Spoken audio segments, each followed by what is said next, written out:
Hello friends, இந்த வீடியோவில் நம்ம நாளைக்கு நிஃப்டியை எப்படி அப்ரோச் பண்ணலாம், எந்த இடத்துல நமக்கு சிக்கான ஆப்ஷன் இல்லை பிக்கான ஆப்ஷன் கிடைக்குதா, எதை டார்கெட்டாக வச்சு ப்ளே பண்ணலாம், எந்த இடம் சப்போர்ட் பாயிண்ட் எது ரெசிஸ்டன்ஸ் பாயிண்ட் அப்படிங்கிறது எல்லாத்தையுமே கம்ப்ளீட்டாக அனலைஸ் பண்ணலாம். ஃப்ரெண்ட்ஸ், நான் நிஃப்டி என்ன மாதிரி கண்டிஷனில் இருக்குது ஓவரால் வியூ, அதாவது மந்த்லிலையும் வீக்லிலையும் டெய்லிலையும் அனலைஸ் பண்ணி ஆல்ரெடி வீடியோ அப்லோட் பண்ணியிருக்கேன். அந்த வீடியோட லிங்க் நான் டிஸ்கிரிப்ஷன்லையும் தரேன், ஐகார்ட்லையும் தரேன். அந்த வீடியோவை பார்த்துட்டு நீங்கள் இதை கண்டினியூ பண்ணுறப்ப ஓவரால் வியூ தெரிஞ்சுக்கிட்டு நீங்கள் டெய்லியில் அனலைஸ் பண்ண ட்ரை பண்ணலாம். ஏன்னா ஓவரால் வியூ தெரிகிற பட்சத்தில் தான் நம்ம எப்படி இதில் அப்ரோச் பண்ணலாம் அப்படிங்கிறது உங்களுக்கு கிளியராக புரியும். சரிங்களா? சரி, வாங்க இப்போ நம்ம நாளைக்கு எப்படி நிஃப்டி அப்ரோச் பண்ணலாம் அப்படிங்கிறத பார்ப்போம். சரியா ஃப்ரெண்ட்ஸ்? ஸோ இப்போ நான் என்ன பண்ணுறேன், நிஃப்டியோட டே கேண்டில் வச்சுருக்கேன். நிஃப்டியோட டே கேண்டிலில் இந்த ஹையிலேருந்து இந்த ஹையை கனெக்ட் பண்ணுறேன். சரிங்களா? அதே மாதிரி பாட்டமில் இந்த லைன்லேருந்து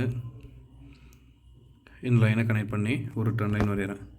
ஃப்ரெண்ட்ஸ், உங்களுக்கு இது எக்ஸாக்டாக புரியுதா? இது இப்போ என்ன மாதிரியான ஒரு மூமெண்டம்குள்ளே போயிட்டுருக்குன்னு. இது ஒரு சேனல்.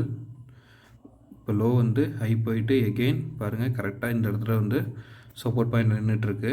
ஸோ இதுக்கு கீழே பிரேக் அவுட் ஆகிற பட்சத்தில் தான் மார்க்கெட் எகெயின் ப்ரீவியஸ் மந்தோட லோ தொடுறதுக்கான வாய்ப்பு உண்டு. எகெயின் இப்படி ஒரு ரீடெஸ்ட் பண்ணி இப்படி திரும்புறதுக்கான வாய்ப்பு காமிக்கும். சரிங்களா?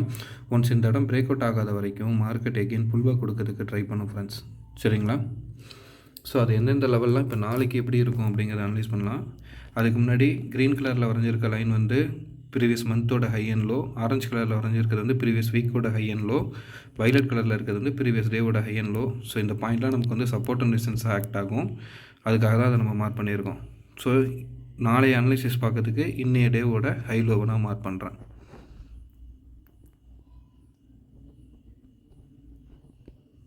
ஒரே நிமிஷம் ஃப்ரெண்ட்ஸ். ஓகே, ஸோ இன்னைய டேவோட ஹை லோவை நான் மார்க் பண்ணிட்டேன்.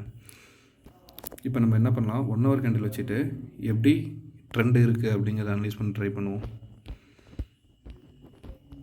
ஸோ பாருங்கள், 1 hour கேண்டிலை பொறுத்த வரைக்கும் நம்ம லாஸ்ட் வீடியோலேயே அனலைஸ் பண்ணது தான்.